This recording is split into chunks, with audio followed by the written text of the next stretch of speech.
Hello. In this series, Karma, Destiny and Choice, today we are taking up a subject that I'm very certain none of you have ever considered. Can I create karma or settle karma just through my thoughts? This subject is one that is of interest to somebody who wants to improve the quality of their life by improving their karma. And so we thought we'd call today's episode The Karma of Thoughts.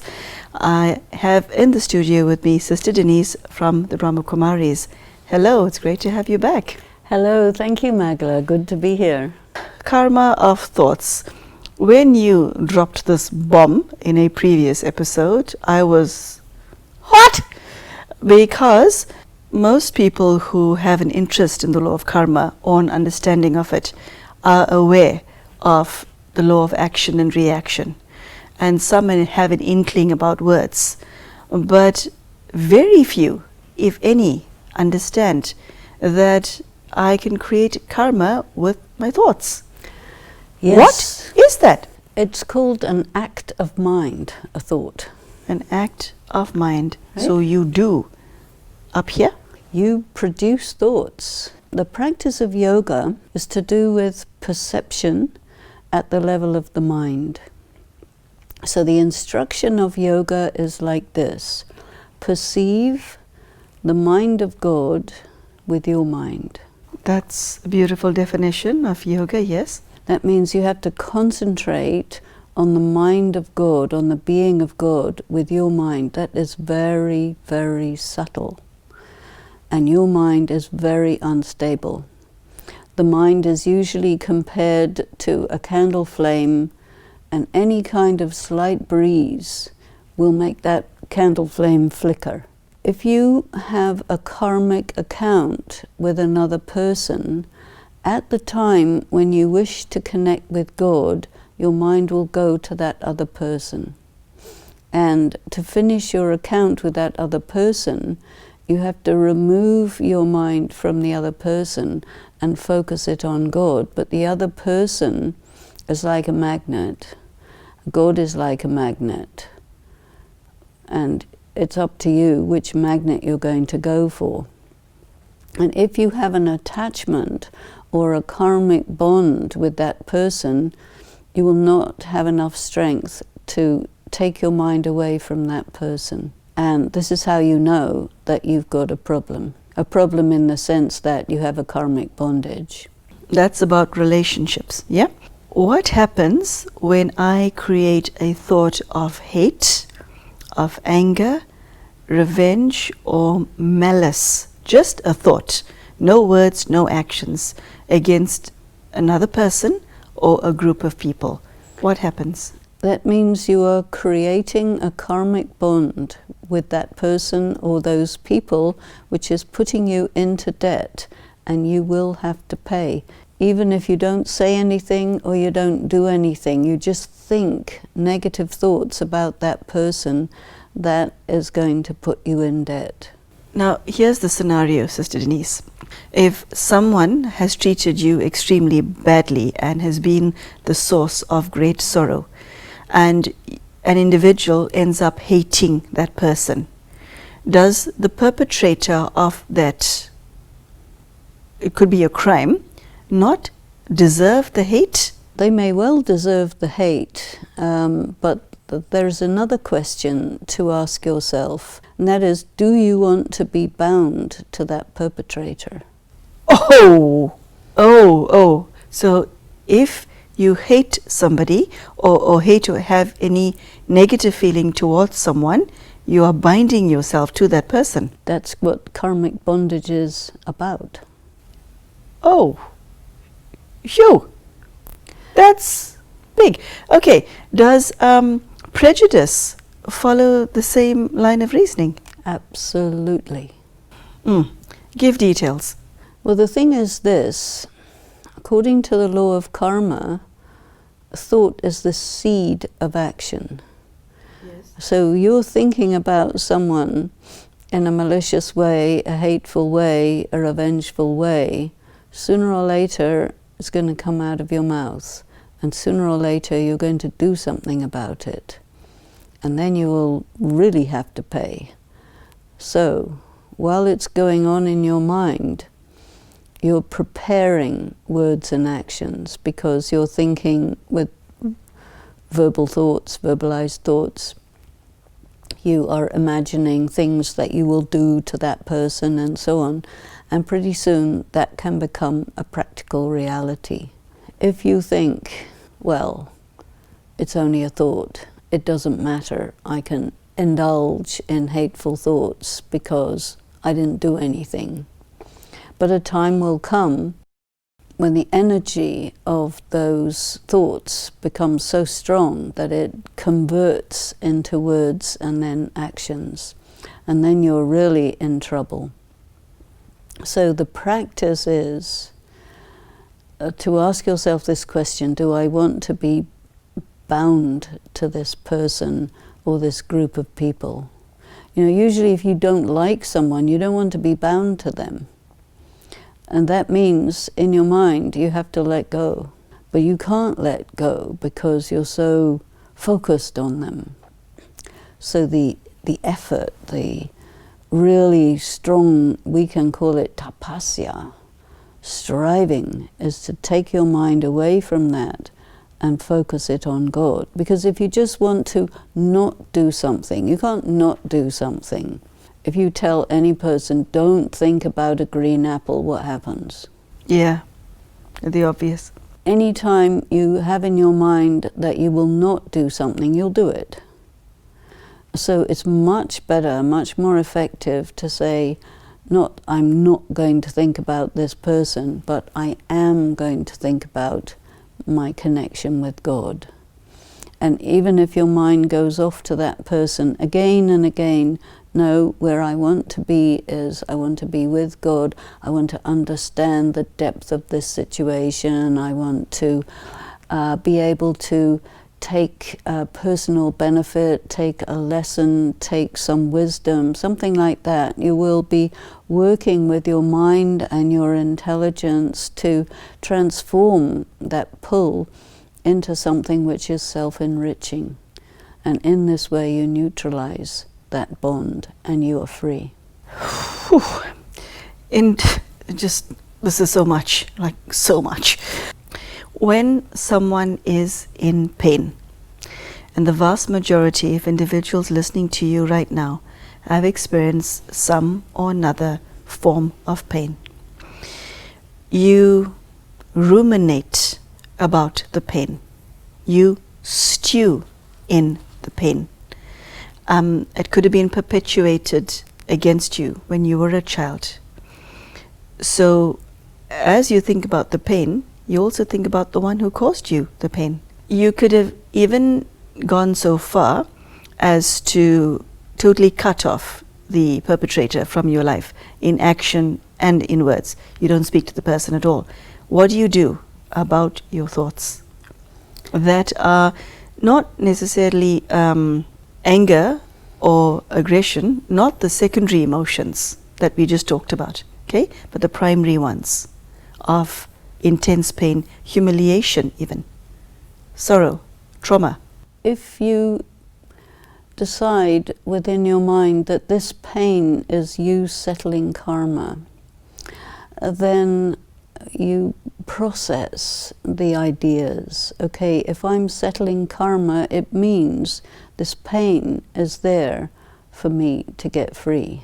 So you focus on the advantage that you're getting, and you work with that so that you're disconnecting from the negativity and you are engaged in what you can get out of it.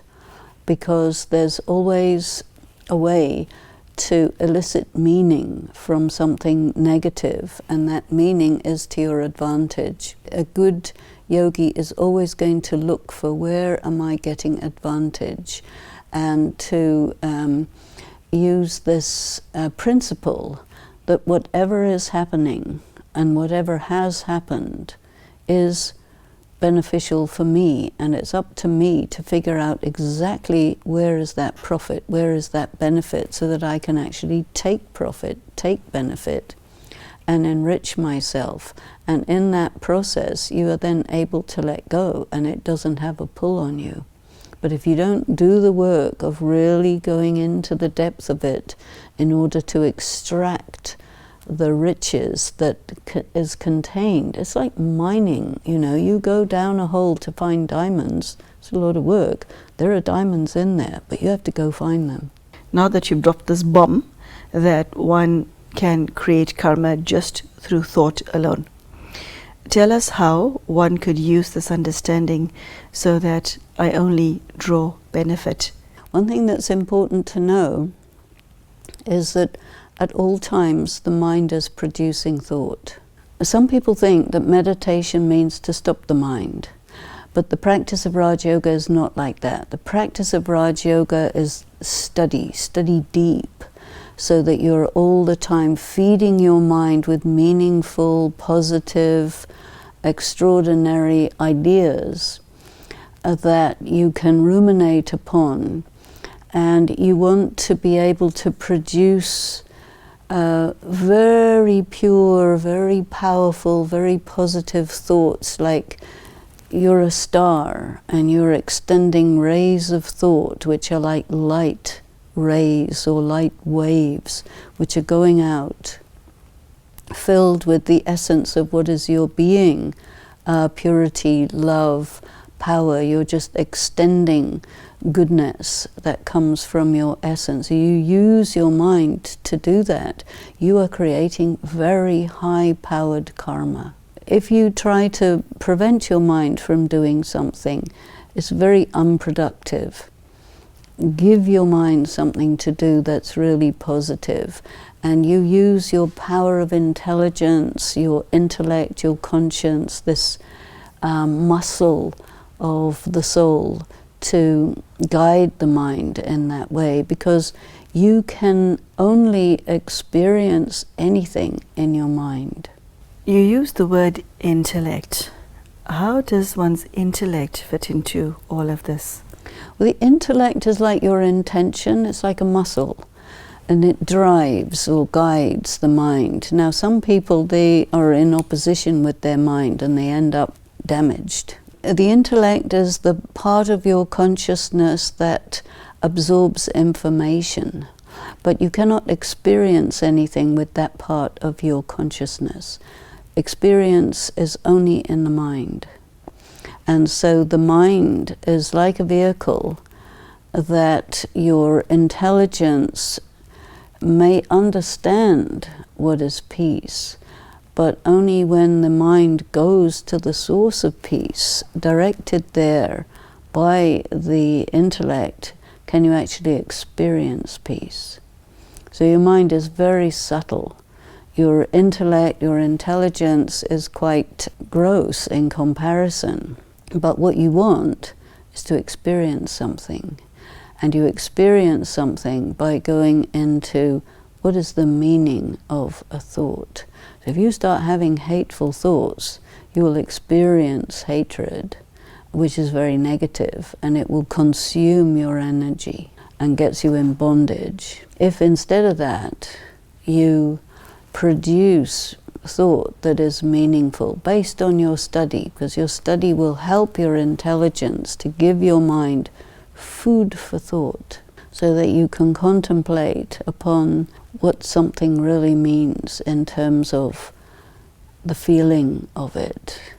You want to really know what it means to be in a transcendent state where you're beyond the reach of somebody else's negativity.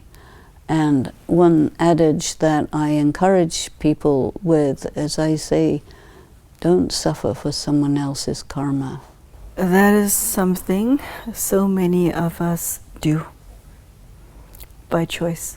In your intelligence, you can say, okay, this other person did a negative karma, not my problem. I do not suffer for your stupid behavior. Okay, so that is taking back your power and choosing not to be a victim. Exactly.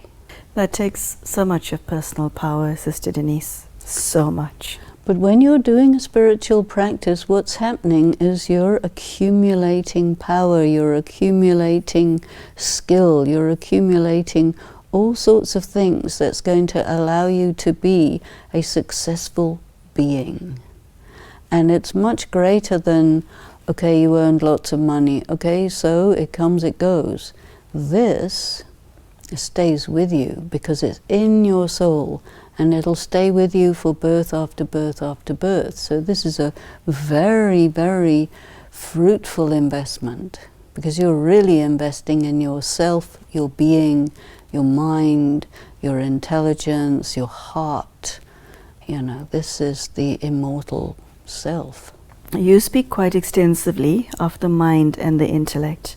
Any person who has embarked on self-discovery or attempted to come to terms with their own pain, their own past, or even those who are meditating, or shall I say attempting to meditate, they feel the pull, not necessarily of pain, but they feel the pull of the mundane and the ordinary.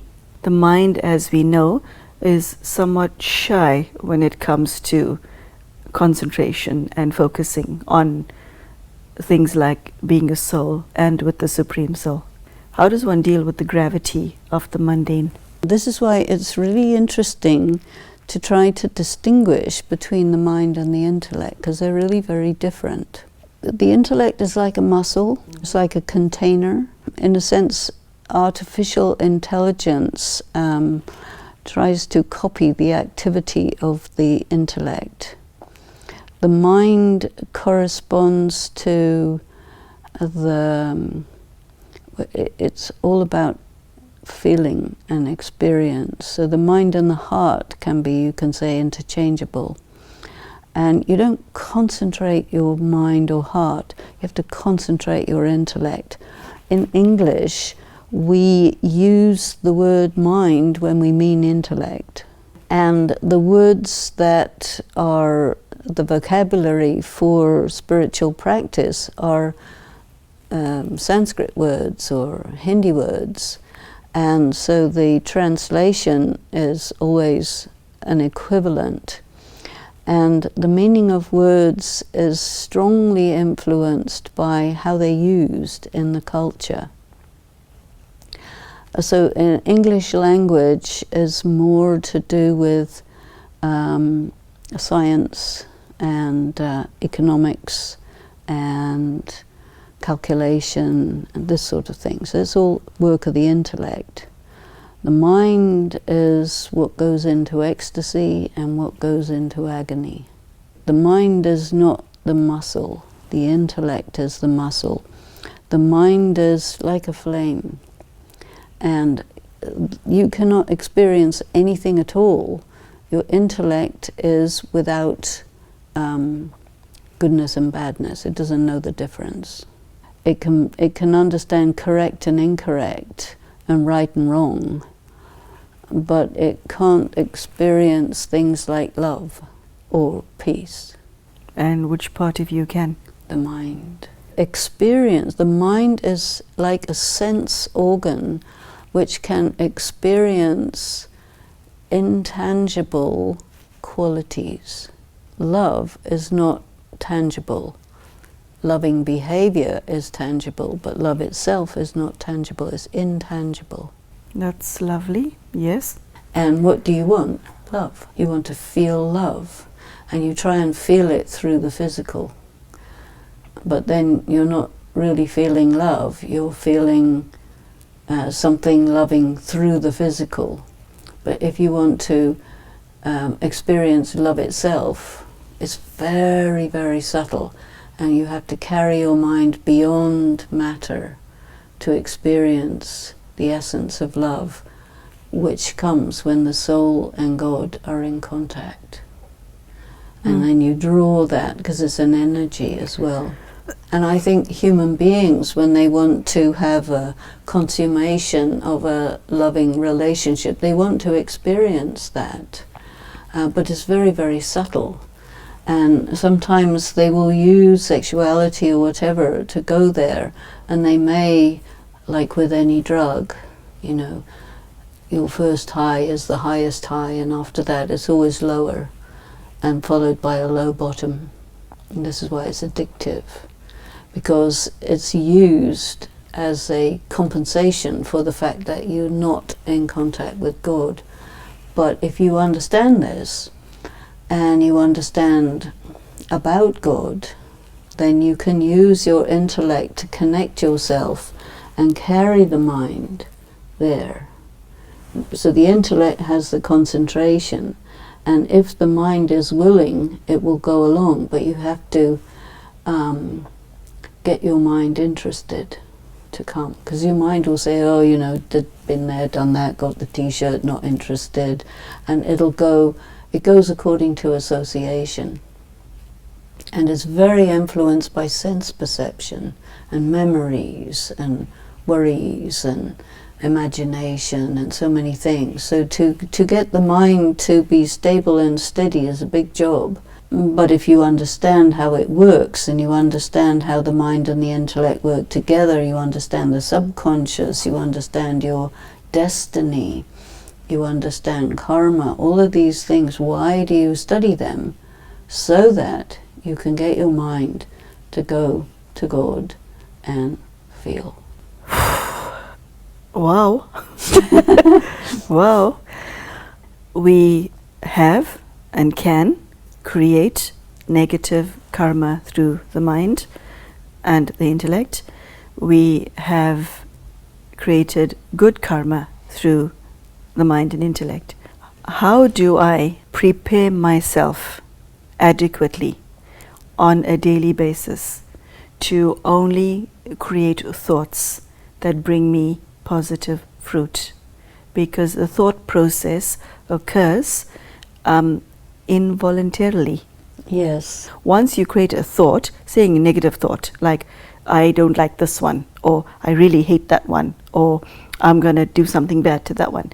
Once a thought is thoughted, you can't unthink a thought. That's right. Yeah, so do you see my problem? Yes. I want to know, how do you re-engineer,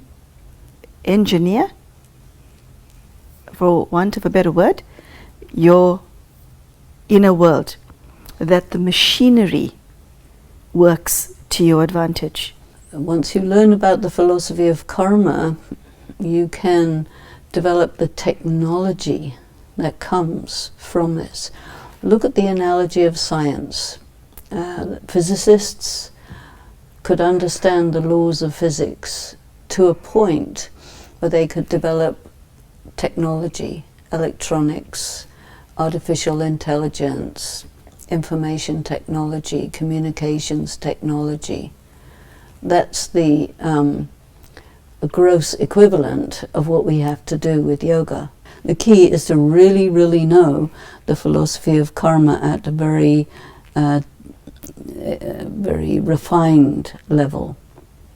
And then you make a commitment to yourself to perform pure karma. By performing pure karma, your mind is ready and able to go to pure places. Because if you do impure karma, your mind will produce impure thoughts. You do pure karma, your mind will go in that direction.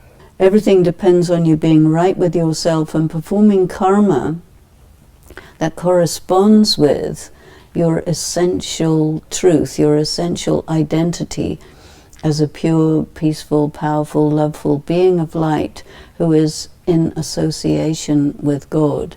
Your karma has to correspond with that, and then your mind will be like that. The Brahma Kumaris is known for its beautiful expressions. Recently, I heard the expression, give blessings and receive blessings. To everyone, from everyone. What do those words mean to you, and how do you implement that? It's an instruction, it's a suggestion that how you think about and the thoughts that you have about people should be beneficial to them. Have good feelings about everyone, good wishes, positive feelings about them, no hatred. Don't allow yourself to feel anything or think anything negative or counterproductive. Just keep that going, because the return of that is they will feel that way about you. So the give and take of blessings, good wishes, good feelings creates good relationship between yourself and the rest of humanity. And at the moment, people have really bad feelings about each other, and that is optional. That's all we have time for today. This has been a highly educational episode. I tell you, I've been taking mental notes. I'm sure you have too.